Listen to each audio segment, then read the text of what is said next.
kabarnya anak-anak semua yang ada di rumah? Mudah-mudahan selalu sehat dan dalam perlindungan Allah Subhanahu wa Ta'ala. Amin. Alhamdulillah, hari ini kita bertemu lagi dalam pembelajaran pendidikan agama Islam dan budi pekerti masih bersama Ibu Nisa. Baik, sebelum pembelajaran kita mulai, seperti biasa kita sama-sama membaca doa terlebih dahulu agar materi yang anak-anak dapatkan pada pagi hari ini bisa bermanfaat untuk anak-anak semua yang ada di rumah. Membaca doa sebelum belajar. Bismillahirrahmanirrahim. Rabbi zidni ilma warzuqni fahma waj'alni minas solihin. Amin. Baik, sebelum video pembelajaran Ibu tampilkan, Ibu ingin mengingatkan kepada anak-anak semua yang ada di rumah untuk selalu mematuhi protokol kesehatan. Apa saja? Yang pertama, mencuci tangan setelah selesai beraktivitas. Yang kedua, selalu memakai masker saat beraktivitas di luar rumah. Dan yang ketiga, menjaga jarak atau menghindari kerumunan. Baik, hari ini kita lanjutkan materi yang berikutnya. Ibu harapkan anak-anak memperhatikan tayangan video ini sampai selesai agar materinya bisa anak-anak pahami dengan baik.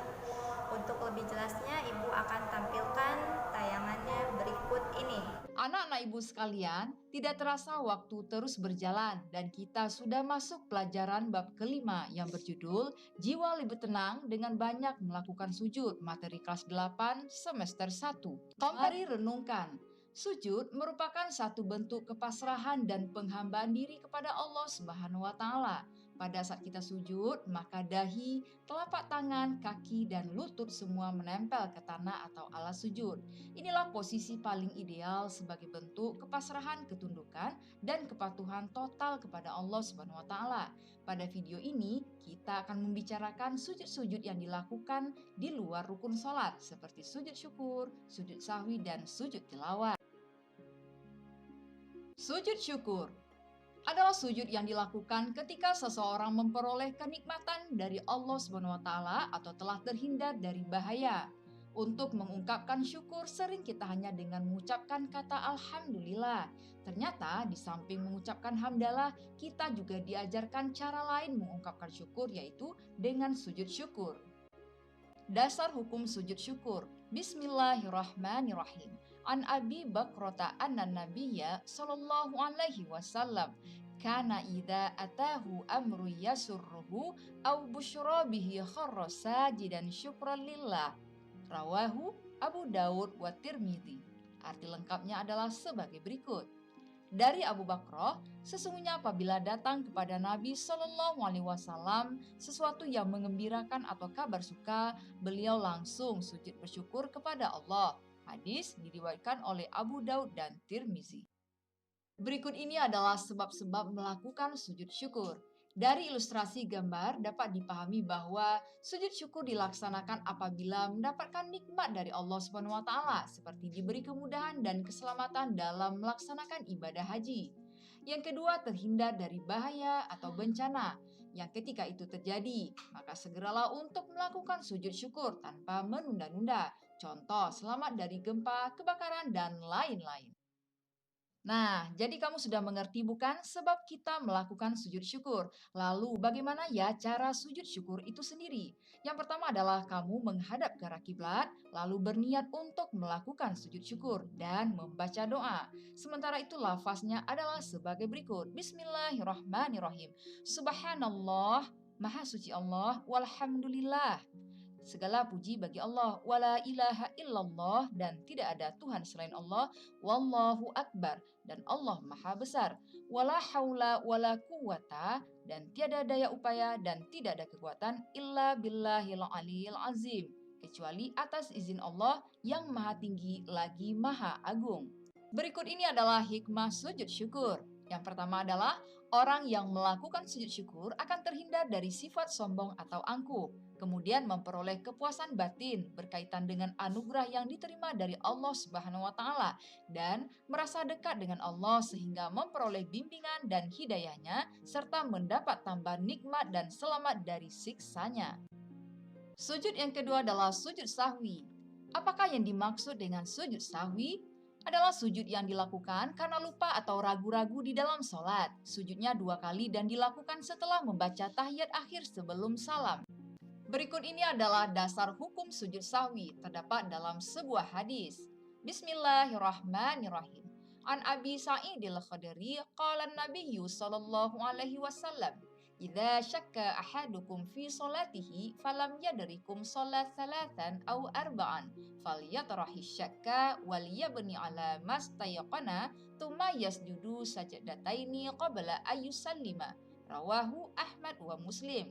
Arti lengkapnya adalah dari Abu Sa'id Al-Khudri, Nabi Shallallahu Alaihi Wasallam bersabda, apabila salah seorang di antara kamu ragu dalam sholat, apakah ia sudah mengerjakan 3 atau 4 rakaat, maka hendaklah dihilangkan keraguan itu dan diteruskan sholatnya menurut yang diyakini. Kemudian hendaklah sujud 2 kali sebelum salam. Hadis ini diriwayatkan oleh Ahmad dan Muslim.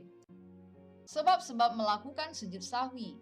Yang pertama adalah lupa atau ragu jumlah rakaat, meninggalkan salah satu rukun sholat, lupa tasyahud awal, kelebihan atau kekurangan bilangan rakaat, dan lupa membaca doa kunut bagi orang yang sudah terbiasa membaca doa kunut.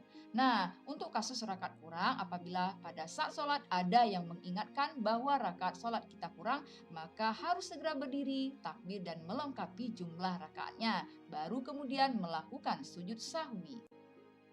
Tata cara sujud sahwi. Gambar-gambar berikut merupakan ilustrasi pelaksanaan sujud sahwi. Yang pertama, setelah membaca tasyahud akhir, niat sujud sahwi dalam hati. Kemudian sujud sahwi pertama dengan membaca tasbih. Bacaan tasbih sujud sahwi sebagai berikut. Bismillahirrahmanirrahim. Subhana man la yanamu wa la yashu. Maha suci zat yang tidak mungkin tidur dan tidak lupa. Lalu duduk iftiroshi setelah sujud sahwi pertama. Kemudian sujud sahwi kedua dengan membaca tasbih. Dan duduk tawaruk setelah sujud sahwi kedua. Kemudian salam. Hikmah sujud sahwi. Yang pertama adalah manusia tidak boleh berperilaku sombong dan angkuh karena manusia bersifat salah dan lupa. Kemudian memohon ampunan kepada Allah SWT apabila berbuat salah dan khilaf. Dan memberi maaf orang lain yang melakukan kesalahan terhadap kita apabila ia mengakui kesalahannya dan meminta maaf. Yang terakhir adalah sujud tilawah. Apa yang dimaksud dengan sujud tilawah? Adalah sujud yang dilakukan karena membaca ayat-ayat sajadah dalam Al-Quran ketika sholat maupun di luar sholat, baik pada saat membaca atau menghafal sendiri atau pada saat mendengarnya. Dasar hukum sujud tilawah. Bismillahirrahmanirrahim. Ani bani Umaro anna nabiyya sallallahu alaihi wasallam kana yaqra'u alaina al-Qur'an fa idza marra bisajdati kabbara wa sajada wa sajadana ma'ahu. Rawahu Tirmidzi. Arti lengkapnya dari Ibnu Umar, sesungguhnya Nabi sallallahu alaihi wasallam pernah membaca Al-Qur'an di depan kami.